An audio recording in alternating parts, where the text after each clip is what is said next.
Hello all welcome back to one more mini vlog. ఈ video ఏంటంటే Telangana special సర్వపిండి చేసుకుందాం. ఇది మా అత్తమ్మ స్టైల్ సర్వపిండి అన్నమాట. ఇంకా లేట్ చేయకుండా ప్రాసెస్లోకి అయితే వెళ్ళిపోదాం. ఎల్లిపాయలు, ధనియాలు, కొంచెం జీలకర్ర ఇవి మూడు కూడా గ్రైండ్ చేసుకోవాలి.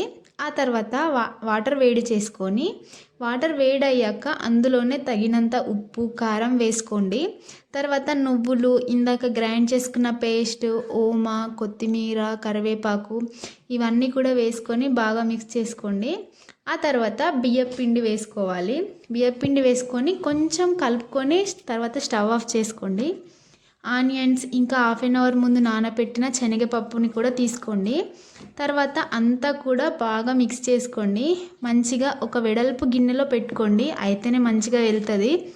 రెండు వైపులా కాల్చుకుంటే అంతే, ఇక రెడీ అయిపోయినట్టే. ఇది వేడివేడిగా తిన్నా బాగుంటుంది, లేకపోతే నెక్స్ట్ డే తిన్నా కూడా చాలా బాగుంటుంది.